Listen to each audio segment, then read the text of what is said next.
Is God Is. Rated R, an hour and 39 minutes. This is Amazon MGM. This is a revenge crime thriller written and directed by Aleshea Harris.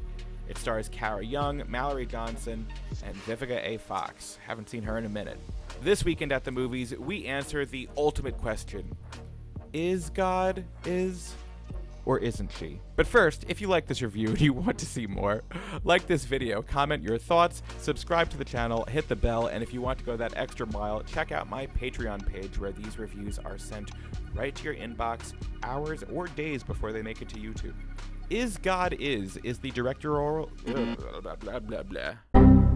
Is God Is the directorial debut from filmmaker Aleshea Harris and follows sisters Racine and Anaya, Cara Young and Mallori Johnson. When they were children, their father tried to murder their mother by burning her alive.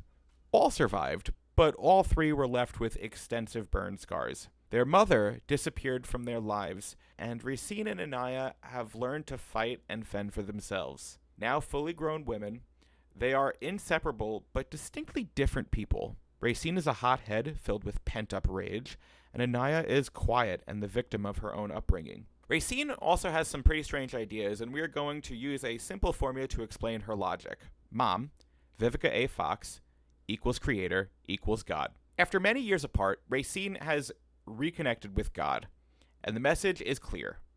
God cannot be at peace until the man that burned them, their father, is dead. I'm always down for a good revenge thriller, but it's a genre that can quickly feel tired and overplayed.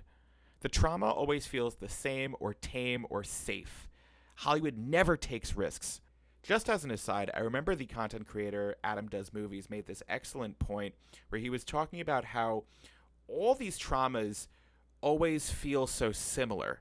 You know, it's always a dead parent or kid or ex-lover, and it never tries to do anything outside of the box. Is God Is does, though. First off, visually, Is God is pretty captivating.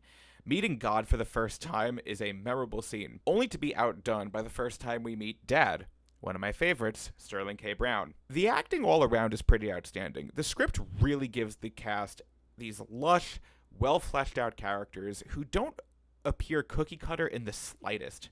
Anaya is such a deeply scarred person, but both inside and out, but watching her arc over the course of this picture is really cathartic. I would also be remiss if I didn't shout out the makeup department for their awesome prosthetics work on Anaya's face. It looks so good and moves so well. As somebody who is constantly in a big mouth prosthetic, I know how hard those facial prosthetics are, and it works amazing. It's Cara Young who I think steals the show, though. Her simmering performance as Racine reminded me of Daniel Kaluuya in Widows from 2018. She is fierce and unhinged, but she never goes too far where we as the audience can't find like where her rage is coming from. She's relatable and understandable, but she's real. The violence in Is God Is also super fun. It has a very Quentin Tarantino vibe to it, very reminiscent of Death Proof from 2006. I enjoyed almost all of this movie. My only gripe really comes with the ending, which I can't explain without spoiling things, so I won't. I understand the ending. I know why it happens the way it happens.